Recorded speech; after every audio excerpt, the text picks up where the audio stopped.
All right, we got junior wide receiver Braden Pegan. Obviously, Braden had career highs with 7 receptions, 147 yards, and 2 touchdowns last weekend. You guys can go ahead and ask questions. Hey, Braden. Eric Franson, 106.9 The Fan.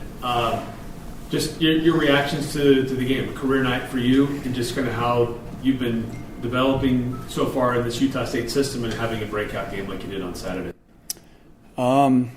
It was fun. I credit it to my teammates helping me out during practice, helping me get better every day. So, yeah, it's been fun. Offense is getting better and better every week, and it's exciting. Braden, Jason Turner from the Herald-Journal. Just what tweaks offensively did you guys make at halftime that allowed you to kind of break out there in the second half? Nothing too crazy. We just stuck to the game plan, kept on going, and we started connecting, and it was great. It was exciting. Jason Walker with Cache Valley Daily. I guess I'd kind of ask the same question maybe for the whole game. What's been going into these last few weeks where you finally put it together against Air Force to get 49 points? Sometimes it just takes a little longer for an offense to start really connecting well, and I see us getting better every week, so it's exciting for sure. I think it also is game plan specific too. Coach Mac G's calling great stuff. So, yeah. Braden, AJ South, Nagy Sports Radio Network. What's been your biggest improvement from camp to now, or even from last year to this year for you personally in the field? I think naturally I have a lot of speed, and I think coach my wide receiver coach helped me kind of like use it in a better way, if that makes sense. You know what I'm saying? Braden Markin with Utah Statesman.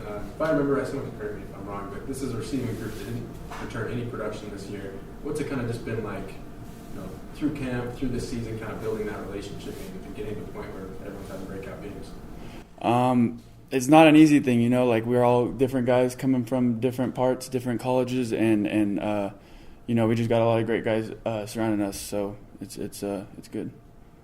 You mentioned Coach McGibbon calling a lot of different good things on offense. Is it, because watching the film, there's a lot of different looks he's throwing, a lot of different counters to other earlier plays he's running the game. Has that been different from what you've seen from other offensive coordinators in systems you've been in? Is he different in that sense? I would say, yeah, for sure. The run game is a lot more complex. That doesn't necessarily involve me as much. I just kind of get the block signal, but I see a lot of more complexity in that sense. Looking at McNeese, I don't know how much you've had a chance to scout them, but surely they gave up a lot of points against Weber State. See some opportunities scouting them early on that maybe you guys can have another big game in the receiving corps? In previous games they play a lot of quarters and man, so we should be able to capitalize for sure. And then just as another question for you, an interesting week with UCLA where you were previously. They just fired their coach. Thoughts about what's going on there on that campus and how you feel about where you're at right now? It's unfortunate. I love my brothers over there, though. They're still my teammates. But yeah, I hope the best for them. I want to ask kind of similar to my last one, there's a lot of complexity. Anthony Garcia, kind of as a gadget quarterback, do everything. I feel like at some point at the end of the season he's going to have passing, receiving, and rushing touchdowns.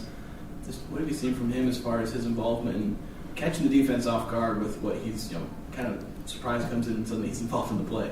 Well, I give him a shout out for sure. It's not easy changing positions, especially that late in fall camp. But I just see him just going to keep making plays for us. He's doing a great job. How late in fall camp was that change? It was the beginning of fall camp. He wasn't playing receiver in spring ball. That's what I was saying. And then as far as main quarterback, Bryson Barnes, what have you seen from him, his development, leading this team, and himself having a big breakout game as far as passing yards? The most he's had is Nagy. Yeah, no, I'm super happy for him. He's a great leader. He commands the offense very well. He's very well-spoken, so it's easy for us to understand where he's coming from. But yeah, no, he's been doing good, and I think he's just going to keep on getting better.